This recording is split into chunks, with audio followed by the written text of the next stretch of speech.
I felt a familiar heat rising within me, a sharp comment, a careless mistake, and there it was. Anger, raw and consuming. My heart pounded, my face flushed, and my thoughts raced with furious energy. This wasn't just annoyance, this was the volcano within, threatening to erupt. I'd always been a passionate person, quick to react, quick to defend. But lately the intensity of my anger felt different, dangerous. It was like a wildfire spreading through my mind, leaving behind scorched earth and broken connections.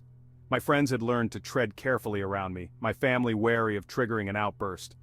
I hated this version of myself, this ticking time bomb, but I felt powerless to stop it. The volcano within was a part of me, I believed, an unchangeable flaw. John felt trapped by his own emotions, a prisoner of a relentless and consuming anger. My anger had become a destructive force in my life. Arguments with Sarah escalated into shouting matches, leaving both of us wounded and raw. At work, my temper had cost me promotions and the respect of my colleagues. I saw the disappointment in my loved one's eyes, the fear, and it fueled my shame and self-loathing. I'm a monster, I'd mutter to myself, the words heavy with regret. But the next time the volcano stirred, I'd erupt all over again, trapped in a vicious cycle of anger and remorse. John, this isn't working anymore. I can't keep living like this, walking on eggshells around you. The isolation grew, a heavy cloak suffocating his spirit. Friends drifted away, unable to handle the intensity, the unpredictability. John retreated further into himself, his world shrinking to the confines of his anger. He was losing everything, and the worst part was he felt powerless to stop it. One evening, after a particularly vicious argument with Sarah, I found myself alone, staring into the bathroom mirror. My reflection stared back, a stranger with bloodshot eyes and a face contorted in rage. In that moment, something shifted within me. I saw the ugliness of my anger, the pain it inflicted on myself and everyone around me. A wave of shame washed over me, followed by a chilling realization. This wasn't me, not really. I didn't want to be this person, this prisoner of my own rage. A flicker of hope ignited in the darkness. Maybe, just maybe, there was a way out. For the first time, I acknowledged the severity of my problem. I needed help, professional help. I deserved a life free from the tyranny of my anger, and so did the people who loved me. John's moment of clarity marked the beginning of a new chapter, one where he sought to reclaim his life from the grip of his anger.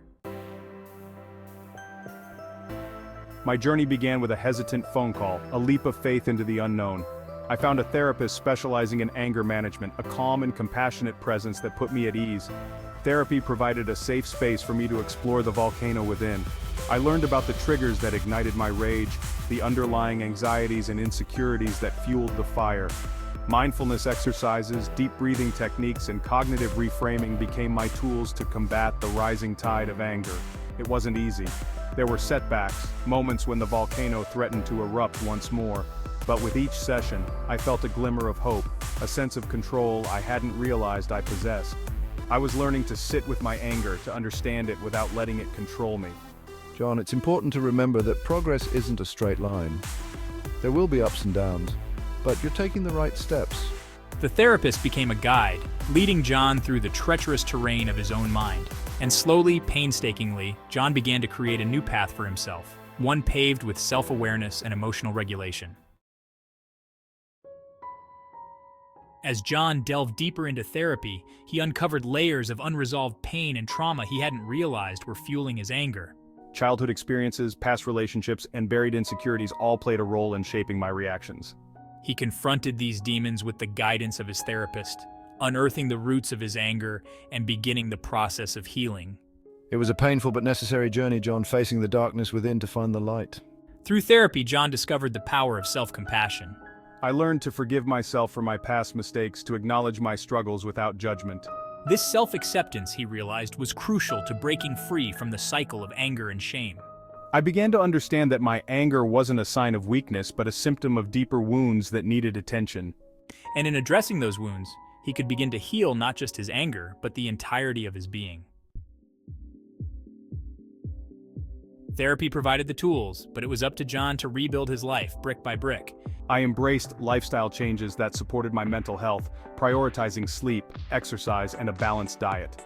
He rediscovered the joy of hobbies he'd abandoned, finding solace and a sense of accomplishment in activities that brought him peace. Nature walks became a form of meditation, grounding me in the present moment and reminding me of the beauty that existed outside the confines of my anger. John committed to practicing the techniques he'd learned in therapy, turning to deep breathing exercises and mindfulness whenever he felt the familiar heat rising. I became more aware of my triggers, developing strategies to manage them before they escalated into full-blown anger.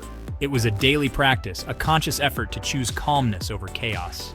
And with each passing day, I felt the volcano within me growing quieter, the tremors less frequent. One of the most challenging yet liberating lessons John learned was the art of letting go, But also for myself. I practice forgiveness, not just for others. acknowledging that holding on to anger only hurt him in the end. He released the resentment he'd held onto for so long. But about freeing myself from the burden of the past. I realized that forgiveness wasn't about condoning bad behavior. It was a gift he gave himself, a way to break free from the chains of anger and resentment. Choosing to focus on the positive aspects of my life. I started small, letting go of minor annoyances. Gradually, he found the courage to address the bigger hurts, the wounds that had festered for years. It wasn't easy, but with each act of forgiveness I felt a weight lift from my shoulders. He was lighter, freer, and more at peace than he'd ever thought possible. Section 8. The Ripple Effect Healing Relationships. As my anger subsided, so too did the storm clouds that had darkened my relationships. I began to repair the bridges I'd burned, approaching my loved ones with humility and a willingness to make amends. I apologized for my past behavior, acknowledging the pain I'd caused and expressing my commitment to change. Not everyone was ready to forgive, and I understood that healing took time.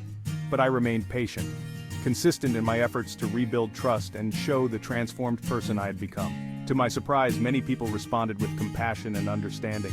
They had witnessed my struggle, my genuine desire to change, and they were willing to meet me halfway. Slowly but surely, relationships that had been fractured by anger began to mend. My journey of healing wasn't just my own. It rippled outward, touching the lives of those around me. I became a beacon of hope, a testament to the power of transformation and the possibility of redemption. Section 9. The Ongoing Journey, A New Perspective. I knew that overcoming anger wasn't a destination but an ongoing journey. There would be good days and bad days, moments when the volcano within me would rumble with a faint echo of its former fury.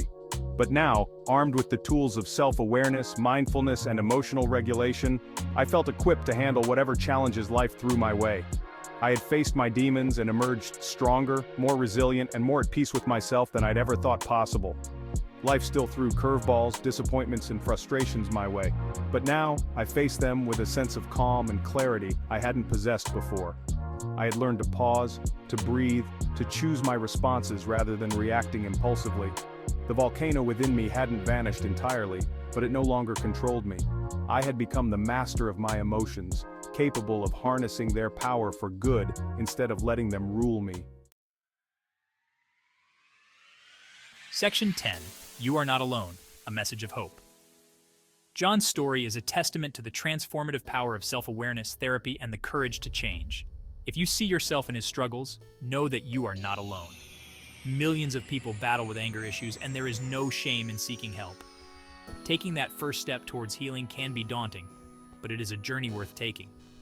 With the right support and a commitment to change, you too can find peace, reclaim your life, and build healthier, happier relationships. Remember, anger is a normal human emotion, but it doesn't have to control you. By understanding its roots, developing coping mechanisms, and seeking professional guidance when needed, you can learn to manage your anger and live a more fulfilling life. Section 11. Resources and support. If you or someone you know is struggling with anger management, please reach out for help. There are numerous resources available, including the American Psychological Association, website address, the National Alliance on Mental Illness, NAMI, website address, mentalhealth.gov-, website address, Mentally Aware Nigeria Initiative and Canadian Mental Health Association. You don't have to face this alone. Help is available and recovery is possible. This message is brought to you by Modern Mental. Remember to follow the Modern Mental page on Facebook.